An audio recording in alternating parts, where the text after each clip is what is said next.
بسم اللہ الرحمن الرحیم۔ قرآن پاک میں رمضان کی عظمت و فضیلت کی 3 وجوہات بیان کیے گئے ہیں۔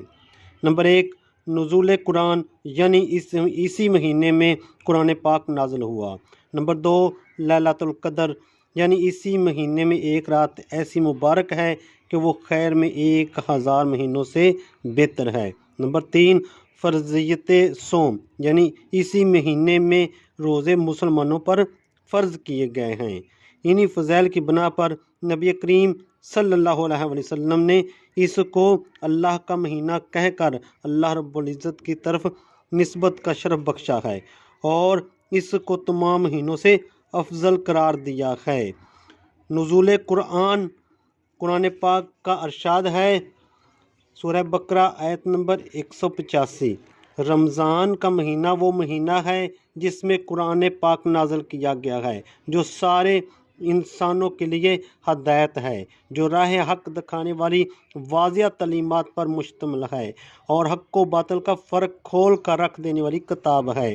رمضان کی عظمت و فضیلت کے لیے صرف یہ بات کیا کم ہے کہ اس میں اللہ رب العزت نے ہدایت کی آخری کتاب نازل فرمائی۔ حقیقت یہ ہے کہ انسانیت اگر چشمہ ہدایت سے محروم ہوتی تو یہ پورا کارخانہ ہستی سورج کی تابناکی اور چاند تاروں کی دل آویز روشنی کے باوجود تیر و تار ہوتا اور ساری سناہی اور حسن و جمال کے باوجود کائنات نہ صرف بے رونق بلکہ نامکمل اور بے مقصد ہوتی اور کفر و الحاد اور شرک و معصیت میں بھٹکے ہوئے انسان جنگل کے درندوں سے زیادہ بدتر ہوتے۔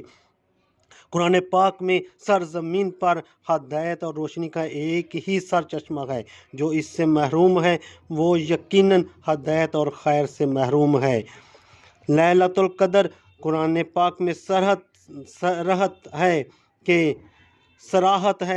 قرآن رمضان میں نازل کیا گیا اور یہ کہ لیلۃ القدر نازل کیا گیا۔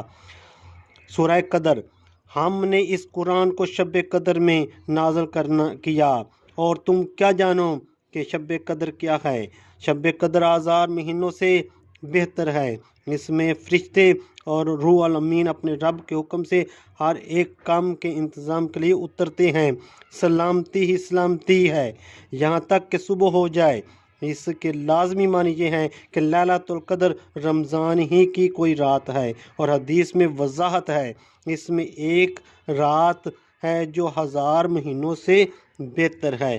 اور حضرت عائشہ رضی اللہ عنہ کہتی ہیں کہ رسول کریم صلی اللہ علیہ وآلہ وسلم نے فرمایا، لیلۃ القدر کو رمضان کی آخری 10 راتوں میں سے طاق راتوں میں تلاش کرو۔ فرضیت صوم، اللہ رب العزت نے روزے جیسی اہم عبادت کے لیے اس مہینے کو مقرر فرمایا اور اس پورے مہینے کے روزے مسلمانوں پر فرض کیے۔ قرآن پاک میں ہے، پس جو شخص بھی تم میں سے اس مہینے کو پائے اس پر لازم ہے کہ وہ اس پورے مہینے کے روزے رکھے۔ اللہ رب العزت عمل کی توفیق عطا فرمائے۔ وما علینا الا البلاغ المبین۔